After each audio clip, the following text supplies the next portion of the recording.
আসসালামু আলাইকুম ওয়া রাহমাতুল্লাহি ওয়া বারাকাতুহু।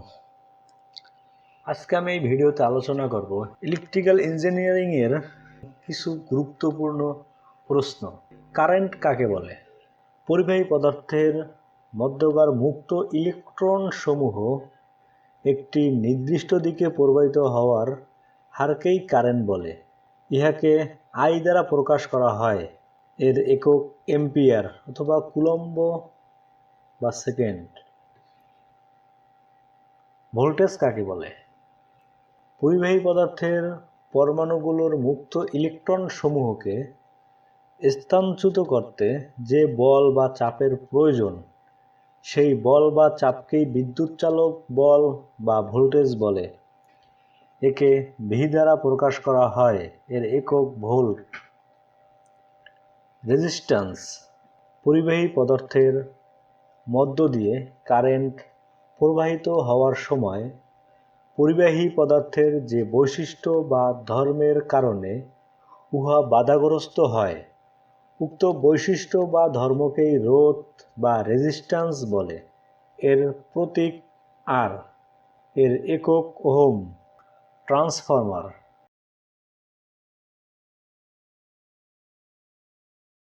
ট্রান্সফর্মার একটি ইলেকট্রিক্যাল মেশিন যেটি পরিবর্তনশীল বিদ্যুৎকে এক ভোল্টেজ থেকে অন্য ভোল্টেজে রূপান্তরিত করে। ট্রান্সফর্মার স্টেপ আপ অথবা স্টেপ ডাউন দুই ধরনের হয়ে থাকে এবং এটি ম্যাগনেটিক ইন্ডাকশন নীতি অনুসারে কাজ করে।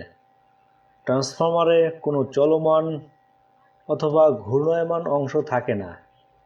এটি সম্পূর্ণ স্থির ডিভাইস। ট্রান্সফর্মারে দুটি উইন্ডিং থাকে, একটি হলো প্রাইমারি এবং অপরটি হলো সেকেন্ডারি উইন্ডিং। প্রাইমারি উইন্ডিংয়ে ভোল্টেজ প্রদান করলে ম্যাগনেটিক ফিল্ড তৈরি হয় এবং ম্যাগনেটিক ফ্লাক্স আয়রন কোরের মধ্য দিয়ে সেকেন্ডারি উইন্ডিংয়ে যায় এবং সেখানে ম্যাগনেটিক ফিল্ড তৈরি হয় যার ফলশ্রুতিতে সেকেন্ডারি কয়েল ভোল্টেজ পায়। ট্রান্সফর্মার ভোল্টেজ পরিবর্তনের হার প্রাইমারি এবং সেকেন্ডারি কয়েলের প্যাচ সংখ্যার হারের উপর নির্ভর করে। তবে মনে রাখতে হবে এটুকুই যে ট্রান্সফর্মার শুধু ভোল্টেজের পরিবর্তন ঘটায়, কিন্তু পাওয়ার ও ফ্রিকোয়েন্সি অপরিবর্তিত থাকে।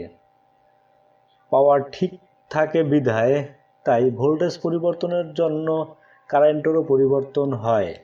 Transformation ratio. ট্রান্সফরমারের উভয় দিকে ইনডিউস ভোল্টেজ এবং কারেন্ট ও কয়েলের প্যাচ সংখ্যার সাথে একটি নির্দিষ্ট অনুপাত মেনে চলে। ইহাই ট্রান্সফরমেশন রেশিও বা ট্রান্স রেশিও। ইহাকে সাধারণত এ দ্বারা প্রকাশ করা হয়, অর্থাৎ A equal to EP divide by ES equal to NP divide by NS equal IS divide by IP. Instrument transformer. Instrument transformer হলো দুটি। একটি হলো সিটি অর্থাৎ কারেন্ট ট্রান্সফর্মার, অপরটি হলো পিটি পটেনশিয়াল ট্রান্সফর্মার। সিটি এটি সাধারণত কম রেঞ্জের মিটার দিয়ে সার্কিটের বেশি পরিমাণ কারেন্ট পরিমাপ করার জন্য ব্যবহার করা হয় এবং পিটি হলো সাধারণত কম রেঞ্জের মিটার দিয়ে সার্কিটের বেশি পরিমাণ ভোল্টেজ পরিমাপ করার জন্য ব্যবহার করা হয়ে থাকে। Circuit breaker.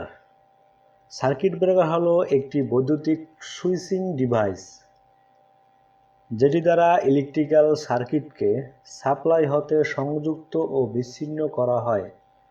তবে এটি ইলেকট্রিক্যাল সার্কিটে নিয়ন্ত্রণ ও রক্ষণ যন্ত্র হিসাবে কাজ করে। ওভারলোড বা শর্ট সার্কিট দেখা দিলে স্বয়ংক্রিয়ভাবে ওই ইলেকট্রিক্যাল সার্কিটকে সরবরাহ থেকে বিচ্ছিন্ন করে দেয়। আইসোলেটর। বৈদ্যুতিক সাবস্টেশনের বিভিন্ন যন্ত্রপাতি, বিশেষ করে ট্রান্সফর্মারকে নো লোড অবস্থায় বা সামান্য লোড অবস্থায় লাইন হতে বিচ্ছিন্ন করার জন্য আইসোলেটর ব্যবহার করা হয়, অর্থাৎ আইসোলেটর এক ধরনের সুইচ যা অফলাইনে অপারেটিং করা হয়। সাবস্টেশন। পাওয়ার সিস্টেম ব্যবস্থায় সাবস্টেশন এমন এক কেন্দ্র যেখানে এমন সব সরঞ্জামাদির ব্যবস্থাপনার মাধ্যমে বিভিন্ন প্রকার বৈদ্যুতিক বৈশিষ্ট্য যেমন voltage, AC-DC conversion, frequency, power factor ইত্যাদির পরিবর্তনে সাহায্য করে। এ ধরনের কেন্দ্রকে সাবস্টেশন বা বিদ্যুৎ উপকেন্দ্র বলে। পাওয়ার লাইন ক্যারিয়ার। যে লাইনের মাধ্যমে পাওয়ার স্টেশন, সাবস্টেশন, রিসিভিং স্টেশনে নিজস্ব জরুরি যোগাযোগ ব্যবস্থাপনা টেলিফোনের মাধ্যমে সম্পন্ন করা হয় তাকে পাওয়ার লাইন ক্যারিয়ার বলে। Q factor. এসি সার্কিটে সিরিজ রেজোন্যান্সের সময় সার্কিটের এল অথবা সি এর আড়াআড়িতে ভোল্টেজ প্রকৃত ভোল্টেজের তুলনায় বহুগুণে বৃদ্ধি পায়। রেজোন্যান্সের কারণে সৃষ্ট এই ভোল্টেজ বেড়ে যাওয়াকে সিরিজ রেজোন্যান্ট সার্কিটের কিউ ফ্যাক্টর বলে। Power factor. পাওয়ার ফ্যাক্টর হলো অ্যাক্টিভ পাওয়ার, অর্থাৎ যে পাওয়ার আমরা ব্যবহার করতে পারি এবং অ্যাপারেন্ট পাওয়ারের অনুপাত। ইহাকে cos θ দ্বারা প্রকাশ করা হয়, যার মান 0 হতে 1 পর্যন্ত। Load factor. গড় লোড এবং সর্বোচ্চ চাহিদার অনুপাতকে লোড ফ্যাক্টর বলে। Load factor average load divide by max demand or peak load. এর মান 1 এর নিচে হয়। Plant factor.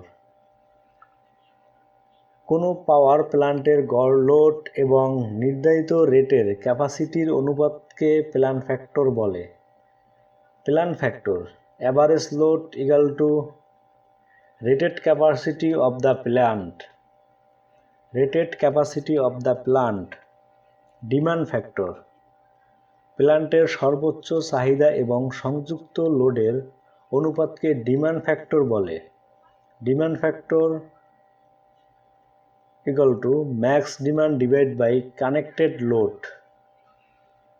Form factor. Form factor কোনো সাইন ওয়েভের কার্যকরণী মান আরএমএস ভ্যালু এবং গড় মান বা অ্যাভারেজ ভ্যালু এর অনুপাতকে ফর্ম ফ্যাক্টর বলে। কোনো সাইন ওয়েভের আরএমএস ভ্যালু এবং অ্যাভারেজ ভ্যালু এর অনুপাতকে ফর্ম ফ্যাক্টর বলে। একে কেএফ দ্বারা প্রকাশ করা হয়, যার মান 1.11। Peak factor. পিক ফ্যাক্টর কোনো সাইন ওয়েভের সর্বোচ্চ মান এবং আরএমএস ভ্যালু এর অনুপাতকে পিক ফ্যাক্টর বলে। একে কেএ দ্বারা প্রকাশ করা হয়, যার মান 1.41। Skin effect. এসি বিদ্যুৎ প্রবাহ কোনো প্রবাহীর মধ্য দিয়ে প্রবাহিত হওয়ার সময় সে প্রবাহীর ভিতরে প্রবেশ না করে উহার সারফেস দিয়ে প্রবাহিত হতে চেষ্টা করে তাকে স্কিন ইফেক্ট বলে। এই স্কিন ইফেক্ট এর ফলে লাইনের রেজিস্ট্যান্স বৃদ্ধি পায়, যার ফলে লাইন লস বেড়ে যায়। করুনোনা ইফেক্ট যখন দুইটি কন্ডাক্টর এর স্পেসিং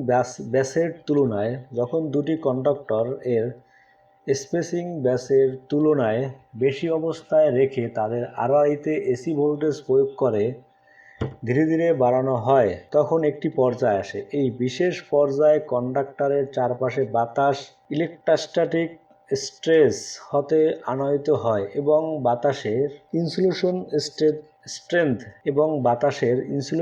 স্ট্রেংথ ভেঙে যায়। এই অবস্থায় কন্ডাক্টরের চারপাশে ঝিমঝিম শব্দসহ হালকা অনুজ্জ্বল বেগুনি রশ্মি দেখা যায় এবং ওজোন গ্যাসের সৃষ্টি হয়।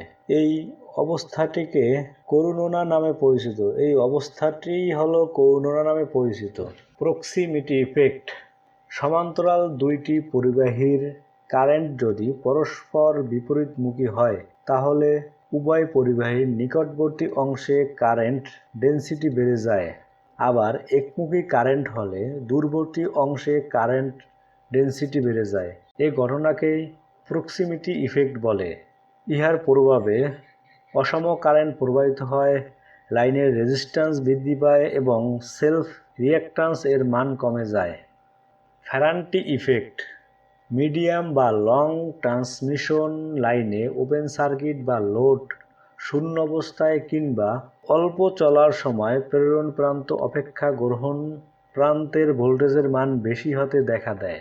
এই ঘটনাকেই ফ্যারান্টি ইফেক্ট বলে।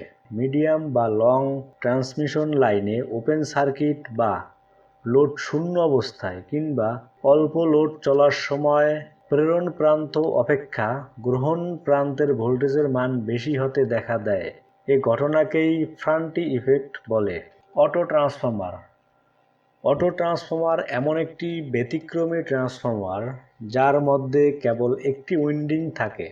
ইহার কিছু অংশ প্রাইমারি আর কিছু অংশ সেকেন্ডারি। উভয় কয়েল ইলেকট্রিক্যাল ও ম্যাগনেটিক্যালি সংযুক্ত থাকে। তারপরও একে ট্রান্সফর্মার বলা হয় কারণ ইহার কার্যপ্রণালী দুই উইন্ডিং ট্রান্সফর্মার এর মতোই। স্পেসিফিক রেজিস্ট্যান্স বা রেজিস্টিভিটি। নির্দিষ্ট তাপমাত্রায় একক দৈর্ঘ্য একক প্রস্থচ্ছেদের ক্ষেত্রফল বিশিষ্ট কোনো একটি পরিবাহী পদার্থের অথবা একক বাহু বিশিষ্ট কোনো একটি ঘনক আকৃতির পরিবাহী পদার্থের দুটি বিপরীত তলের মধ্যবর্তী রোধ বা রেজিস্ট্যান্সকে উক্ত পরিবাহীর রেজিস্টিভিটি বা আপেক্ষিক রোধ বলে। আরএমএস মান। একটি সার্কিটে একটি নির্দিষ্ট সময়ে কোনো নির্দিষ্ট পরিমাণ ডিসি প্রবাহিত হলে যে পরিমাণ তাপ উৎপন্ন, সেই পরিমাণ তাপ উৎপন্ন করতে ওই সার্কিটে উক্ত নির্দিষ্ট সময়ে যে পরিমাণ এসি প্রবাহিত করার প্রয়োজন হয় তাকে ওই এসি কারেন্টের আরএমএস মান বলে। RMS value = 0.707।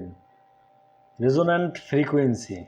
একটি এসি সার্কিটে ইন্ডাকট্যান্স ও ক্যাপাসিট্যান্স এর মান যাই হোক না কেন, যে ফ্রিকোয়েন্সিতে ওই সার্কিটের ইন্ডাকটিভ রিঅ্যাকট্যান্স এবং ক্যাপাসিটিভ রিঅ্যাকট্যান্স সমান হয় সেই ফ্রিকোয়েন্সিকেই রেজোন্যান্ট ফ্রিকোয়েন্সি বলে। একে এফআর দ্বারা প্রকাশ করা হয়।